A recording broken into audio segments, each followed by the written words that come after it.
What's going on, everybody? Welcome back to another late night in the BrewLab with me, Lone Fox, your brew master in chief. And tonight in the BrewLab, I'm coming at you with a Boros deck. It's another Hallowed Haunting list, but there's actually two decks that I wanted to show you tonight. One is a version 2 of yesterday's deck. And it's one that I worked on right after I finished recording yesterday. And it was just so much better than version 1 that I thought to myself, okay, I'm going to sneak this into tomorrow's video and just show the guys and girls the upgrade. But what I'm going to do is I'm going to tuck that gameplay footage in right at the end of this video. So added bonus feature, those of you who want to stick around to the end, or of course you can also just click on the timestamps down below. I'm gonna stick in a game or two of the Path version 2 after we play with Boros, Cursed and Hallowed. So without further ado, let's jump into this brew. It is of course a Hallowed Haunting deck. So most of the stuff is going to be enchantments. And the first one is Candletrap, of course. Stop the opponent's creatures from attacking or dealing combat damage.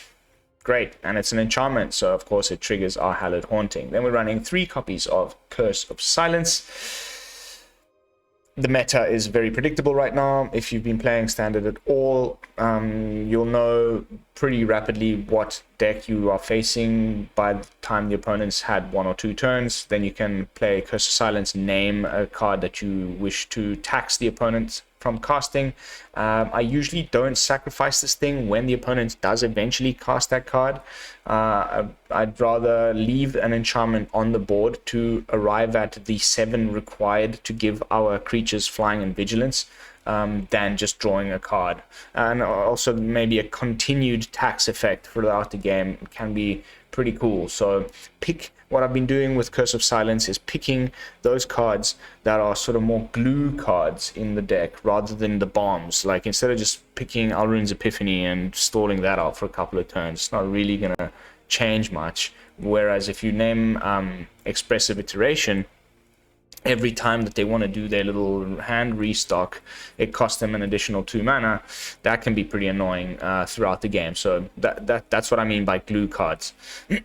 So great little addition, and of course triggers our Hallowed Haunting as well. Then we're running 3 copies of Paladin Class, which is great because it not only triggers our Hallowed Haunting, of course taxes the opponent for casting spells during our turn, and buffs all of our little creature tokens when it gets to level 2, and there's lots of ways of making creature tokens, which we'll get to in a moment. And then level 3 gives those creature tokens double strike potentially, or one of them, and because we're going to have potentially lots of them, that could be extremely game ending, especially considering the fact that when we have 7 or more enchantments in play, all of our creature tokens are going to get flying and vigilance. So those evasive little creature tokens with double strike can be pretty punishing. So keep your mana ready.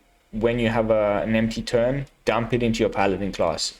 It'll surprise the opponent, or sometimes you can even just win with a K with a Frost Dragon and a level 3 Paladin Class. So great addition.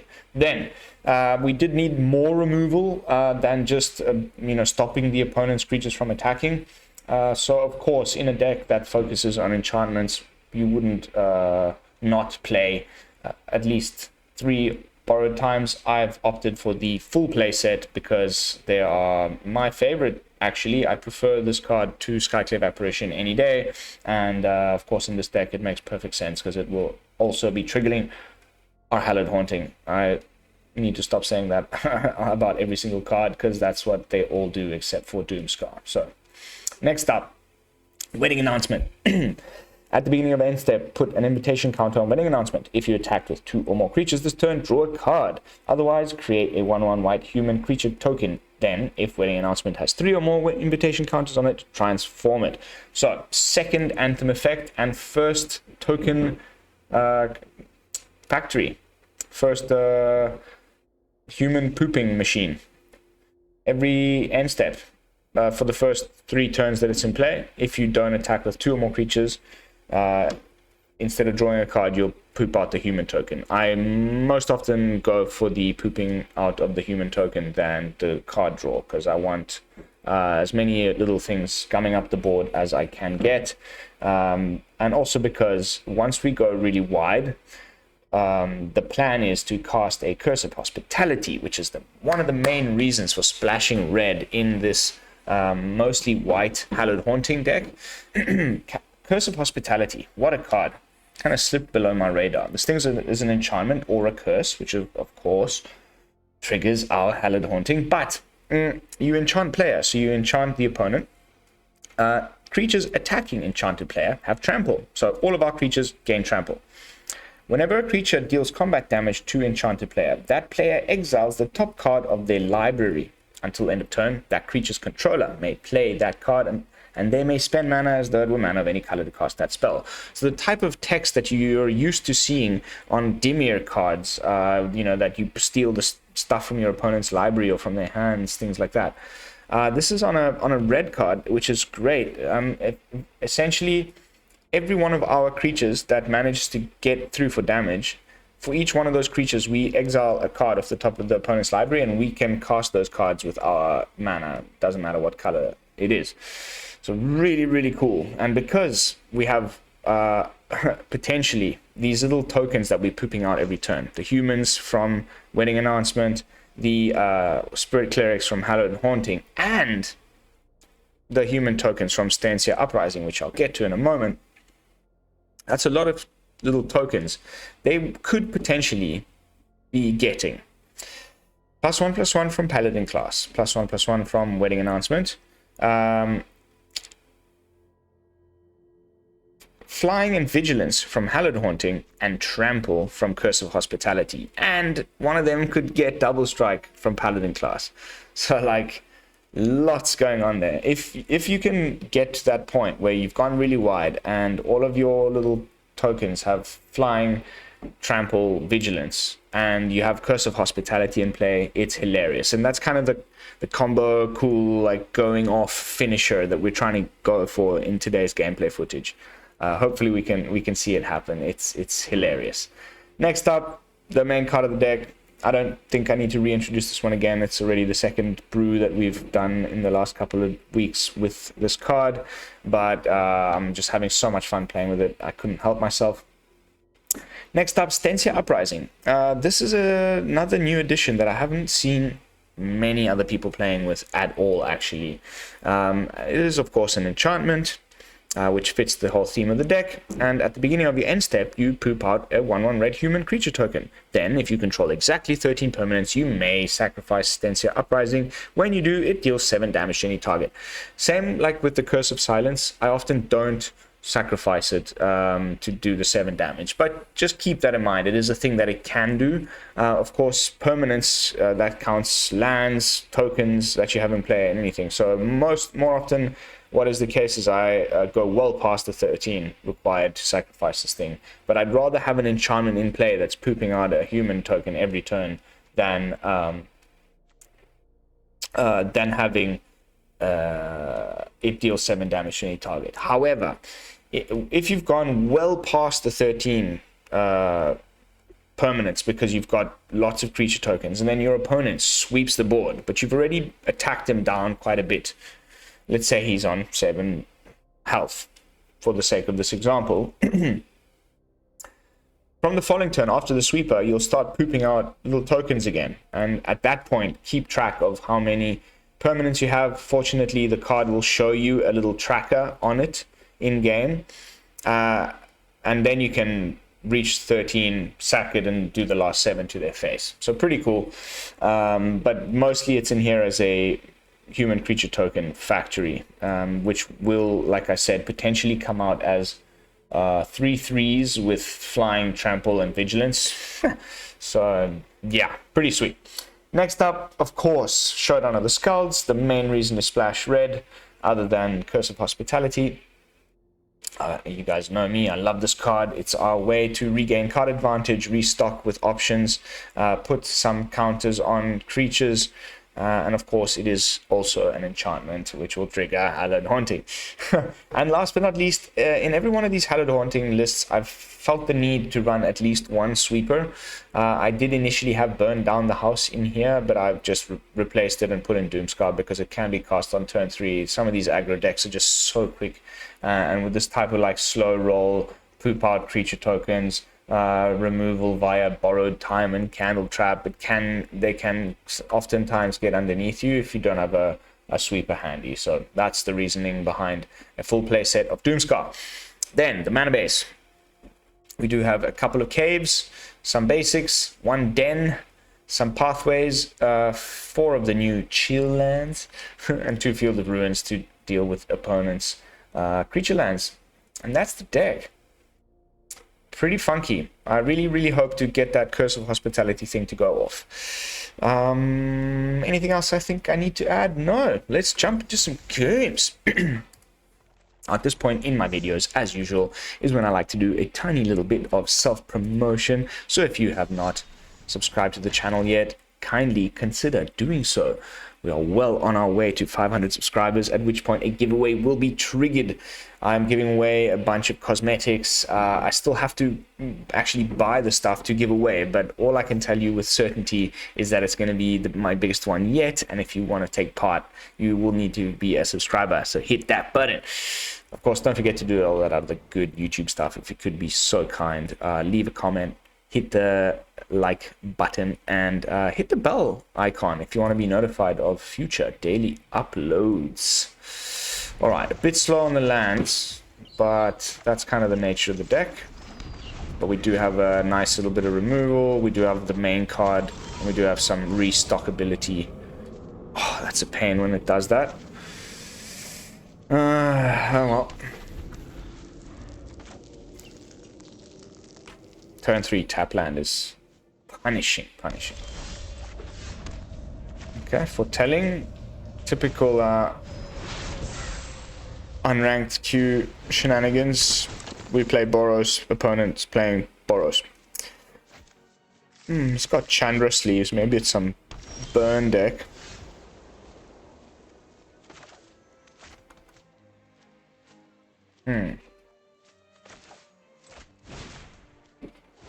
Let's get a curse down. Not top decking that land was pretty annoying. That's all I want for next turn is that land. It's imperative to get a Hallowed Haunting down like ASAP.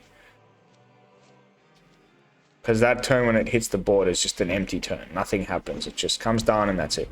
You gotta wait until the following turn and then stuff like this happens and you take like a few really painful hits, and the tendency is to want to get rid of Adeline straight away, so I'll play my borrowed time. Now it seems I have no choice.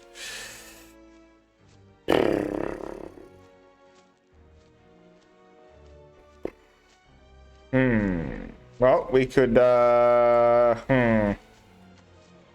venture into the dungeon. I have a feeling there's gonna be that guy, what's his name? The Dragon Knight. Come on, Nadar. So I'm gonna go for this option rather than the borrowed time.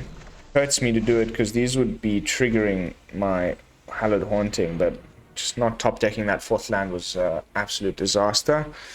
So let's see here. Nadar, a Softless Paladin. Maybe I nailed it, maybe I didn't. But this venture mechanic thing here made me think that there's a Nadar. Also, this is a knight. This is a knight. Yep, it's knights.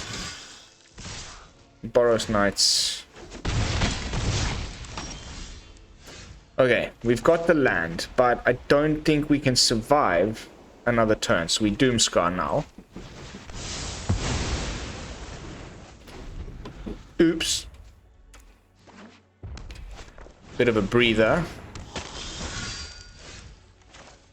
Now we can start calmly deploying. Not that calmly, but you know. We're gonna take 5 no matter what. Oh, you. Why, you little.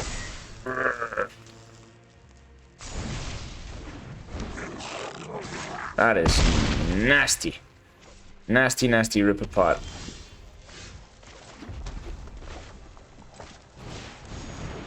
No creature lands to worry about, thankfully. I'm gonna save that. Might get it to trigger a future Hallowed Haunting. If we ever get another one down. Oh, goodness. Levels up. Could even do it twice, no. Well, we're dead next turn if we don't find something good.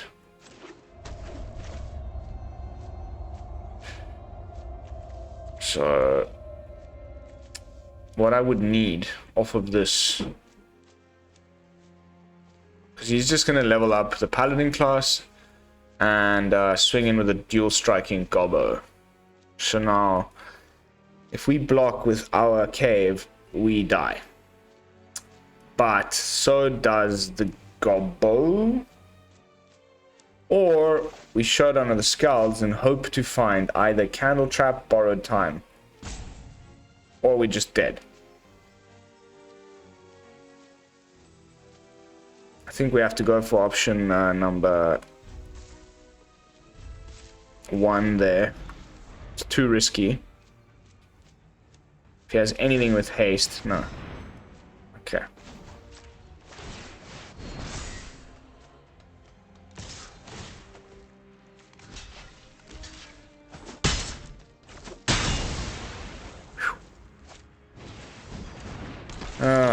Crikey. Back in the same position.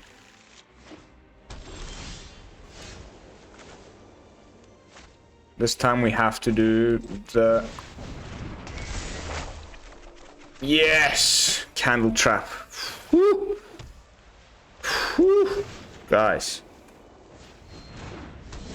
By the hair on my chinny chin chin. If he has a rip apart off the top there... Ooh, okay. We're in business. We're finally cooking with gas, guys. Took long enough.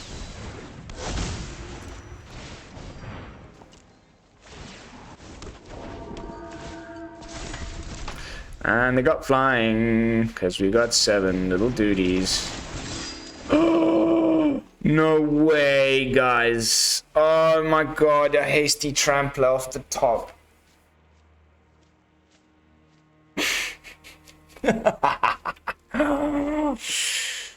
Yeah, hello, good game. You little... I think it's just enough for us to survive. If he didn't have the trample. It's just... Oh, lucky. Oh my god. That's gonna haunt my nightmares tonight. On to the next one. Oh.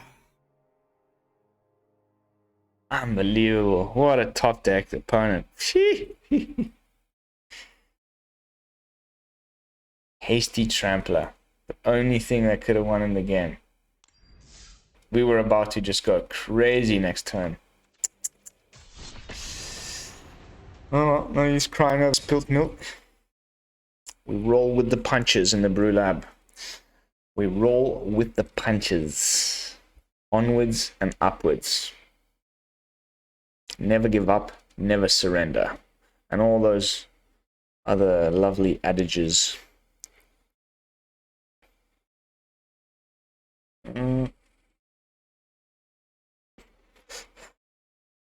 I like that. Answer for the early aggression. Little sweeper action. 3 lands is good. We got the 2 white available for the Doomskar.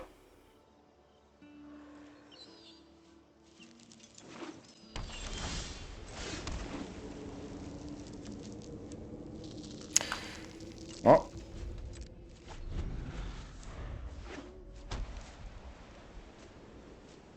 Mr. Luminarch. No.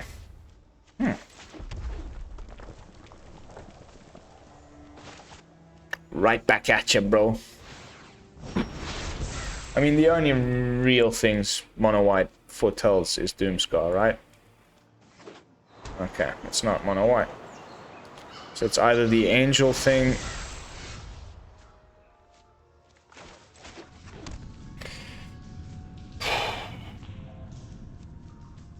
Poison the cup. Or the discard card. What's it called? And that would be definitely the more annoying of the two. Skull something.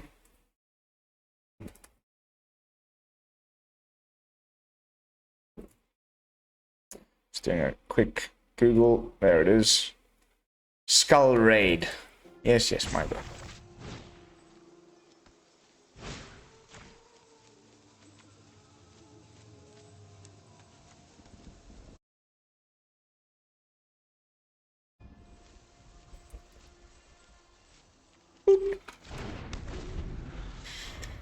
Let's see if I nailed it.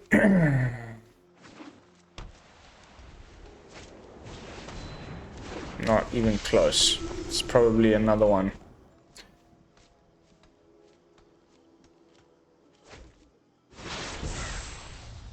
Okay, I should have named... What's the Angelic Voyage or something?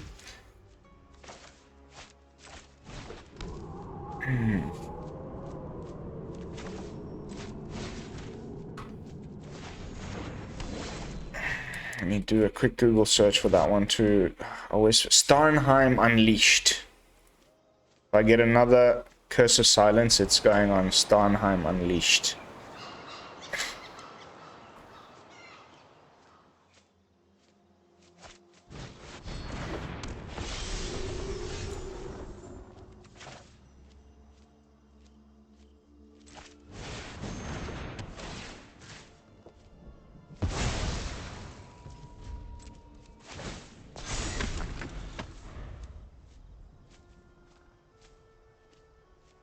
My headphones are running out of battery. Oh.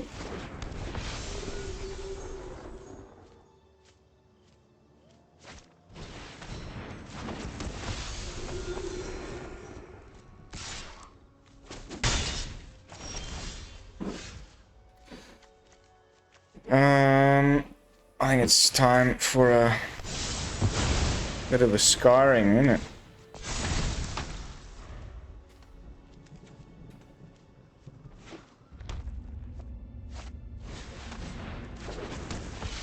Another Vengeful Reaper.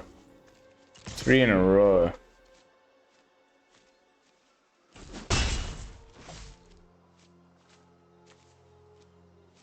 Might have Vanishing Verse.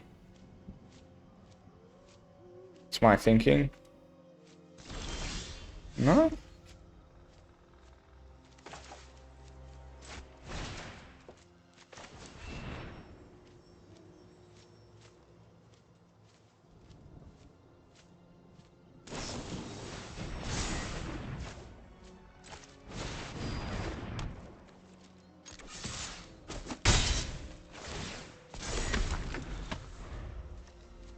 Second wedding announcement in play.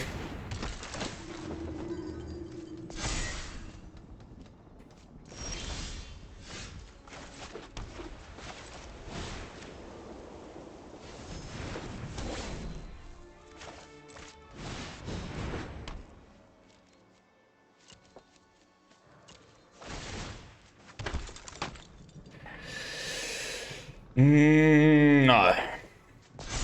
I want to keep making those little tutus, please. Oh, God. I can't tell you how many cleric decks I played today.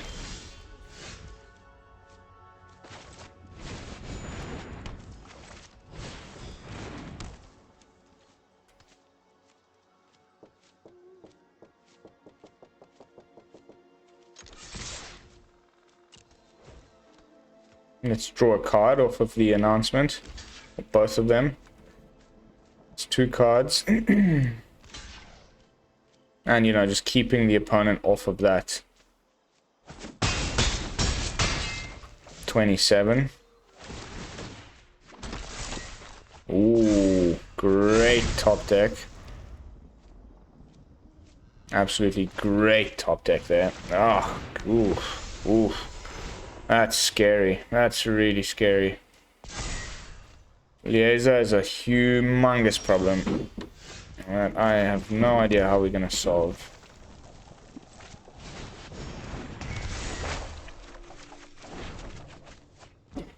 Oh, there's a Doomskar. And Banishing Light. Alright, that's okay.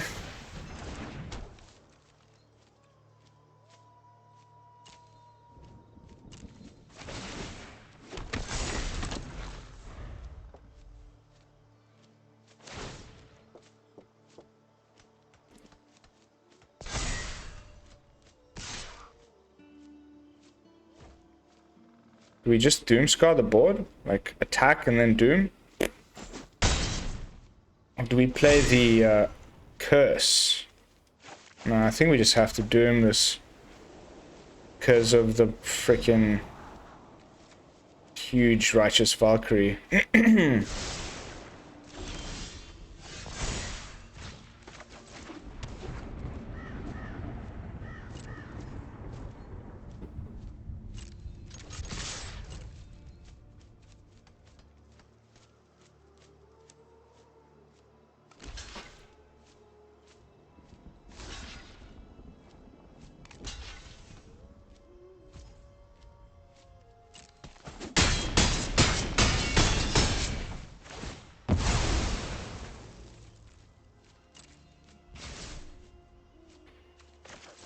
Except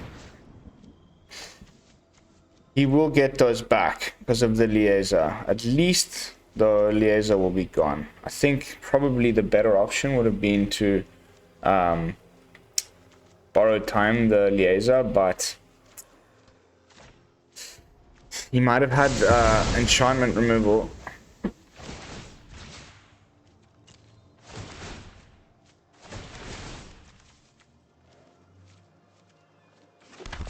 What? And the Luminarch Aspirant?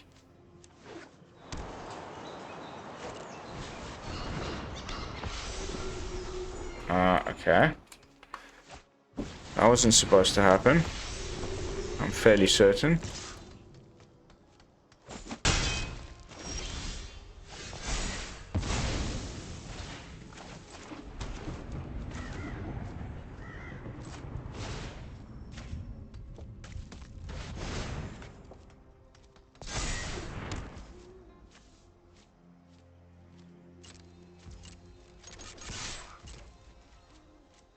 Let's see, maybe something off the top of the opponent's library is going to save us. Not really.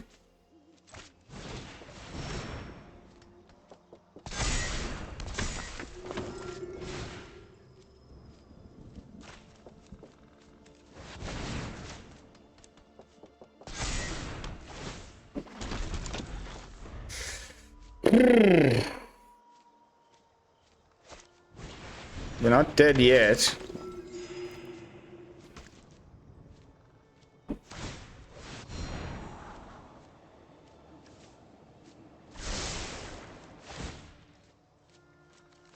Is he gonna attack? Probably just with one.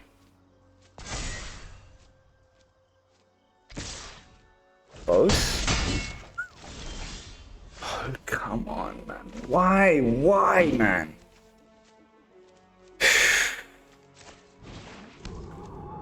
Just not getting any luck whatsoever.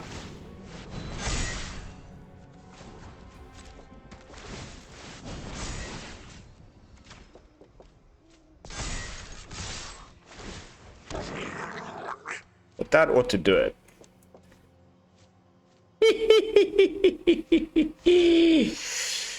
5/5 troll encountered.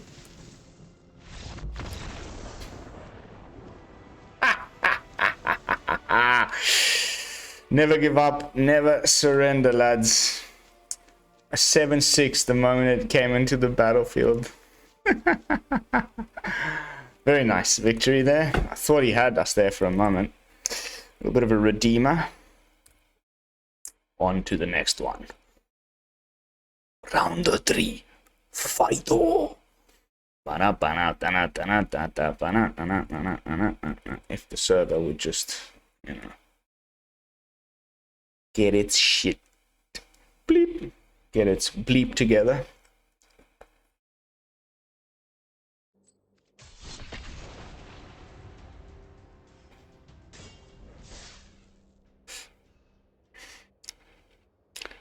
That trample on that curse is just so good. I haven't even like started scratching the surface of the jank potential that's available with that card.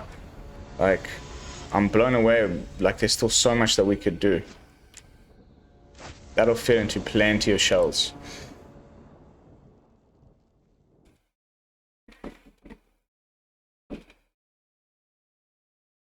Nope. Nope. Little better. Little better. I'm actually thinking of putting away the Paladin Class.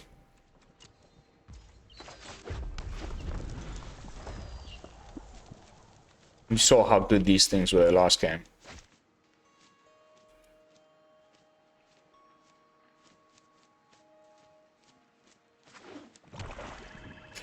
Black.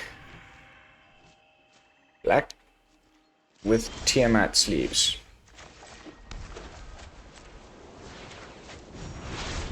It's very reassuring to have that turn 2 foretell Doomskar in the current meta. I gotta tell you. Gotta have sweepers, gotta have Field of Ruin. That's become my mantra. Okay, so not mono black after all. This means Binding of the Old Gods. Almost guaranteed. Which unfortunately kills enchantments. But what can ya do? Ooh, it's Abzan. Hello.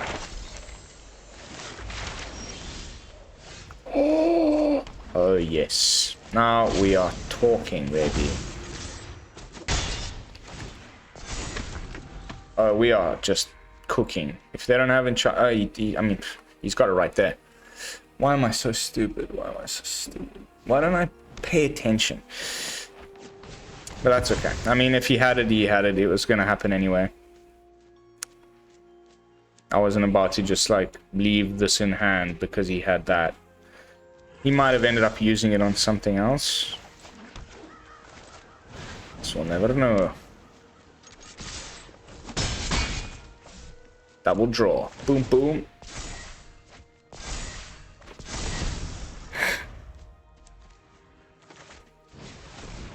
Get cursed down next turn.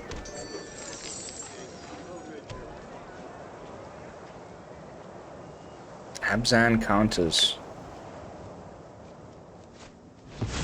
It's probably Grakmar in here somewhere.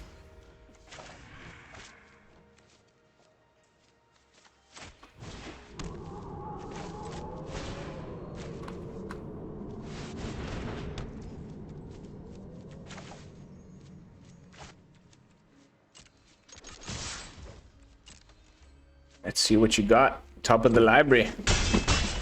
Whew. This card is too fun.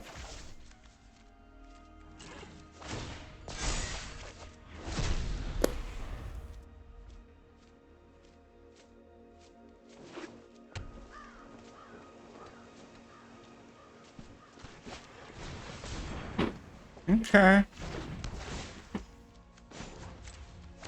Quickly before he kills our creature lands. Let's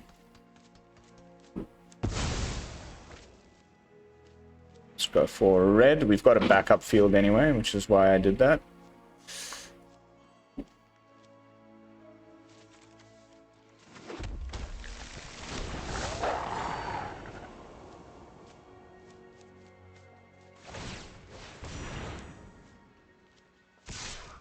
Wow, really?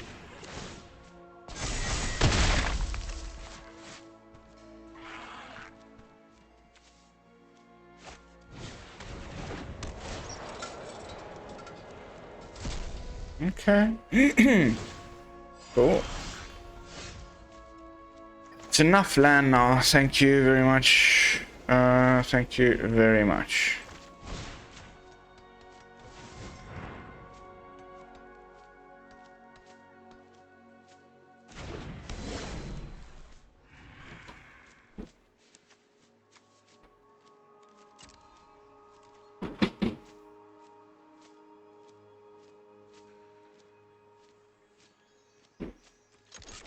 I just didn't want him to block. I guess he's gonna block anyway. That was probably a bit of a stupid... Okay, that's fine. That's actually perfect. Then I can save my Doomskar. Oh, thank you. I'd love to play your Sigardian Paladin.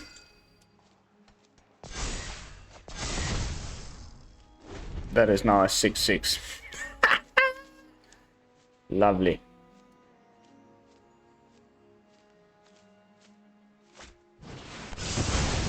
Alright. No problem.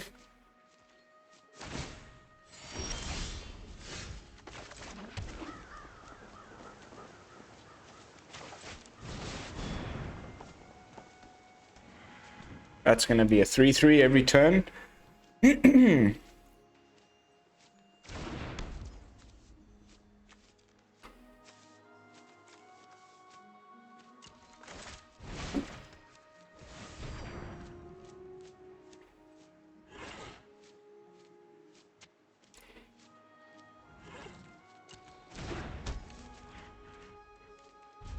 Alright. Poop. Poop-de poop.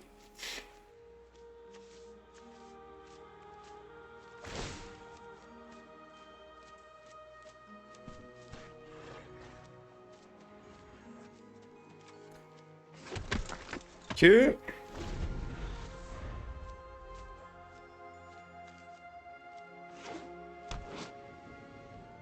It's crazy art on that thing.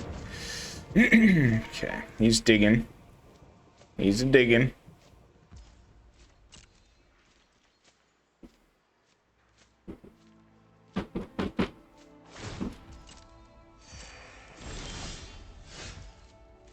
Okay. See what you got.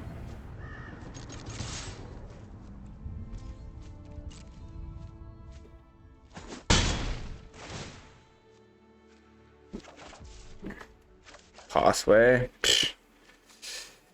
What else could we no, I'm gonna save this curse for when we get another Hallowed Haunting.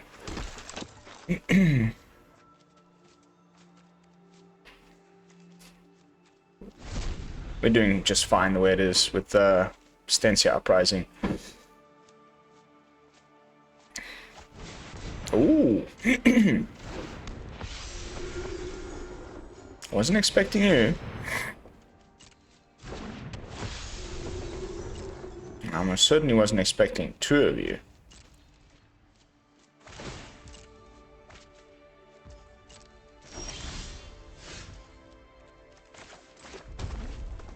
Let's see if he maybe, you know, calls my bluff. I've got all this untapped mana. He might not block. Just worried I've got some fight spell.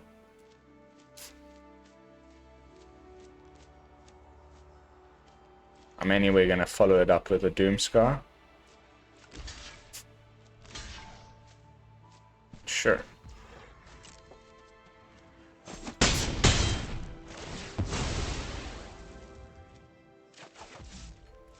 Oh.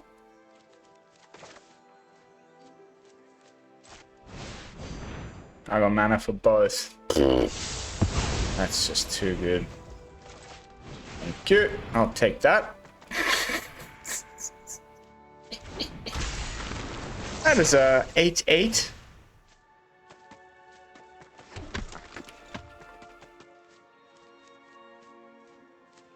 Curse of Hospitality, guys. Gets the BrewLab stamp of approval. If we could just get a Vanishing Light, I'll get rid of this Ranger class first thing. Never mind.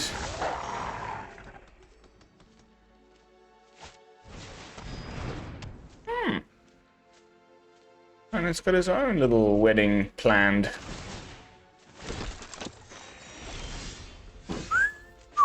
Baby, baby.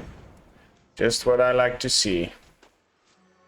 My favorite little restocker. Let's get some Hallowed Hauntings happening here, please. Thank you very much.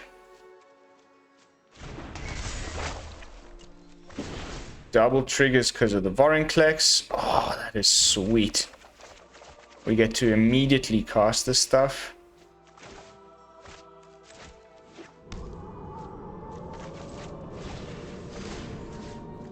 Oh, this is gonna get crazy because of the Vorinclex. Oh, baby, baby.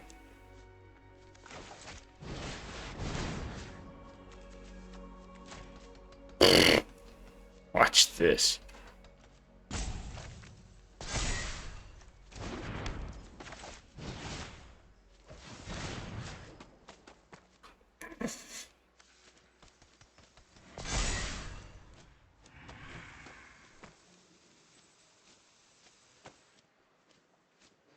Doomskar. Attack.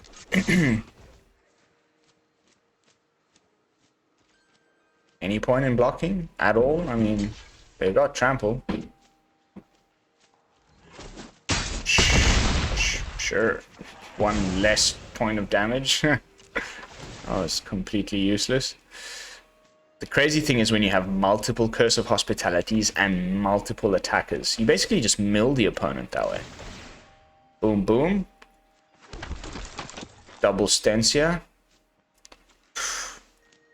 This deck is good, guys, I promise you. I mean, again, these days when building a deck in Standard, you just have to ask yourself two simple questions. Can you beat Mono White? Can you beat Izzet Epiphany? And so I don't know if it answers that question, but I think it has a pretty good matchup against Mono White, actually, if you get the Doomskar at the right time. And against Izzet Epiphany, it's a little too slow. This is one of those mid-range decks that would just be great if it came back.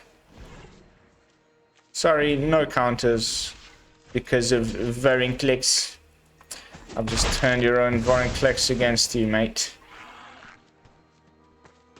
And that is game, I think. I'm hoping he doesn't concede. Alright. Double striking 10-10 with trample. He still hasn't conceded. I hope we don't get the salty rope. Oh, come on. Be a gentleman.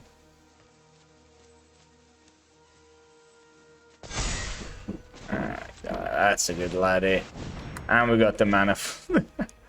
Borrowed time.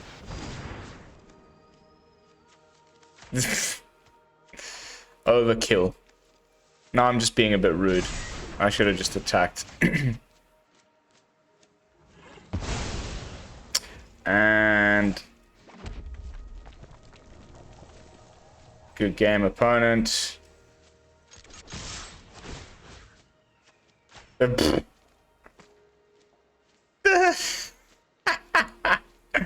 That is nasty, guys. This is a nasty, nasty deck.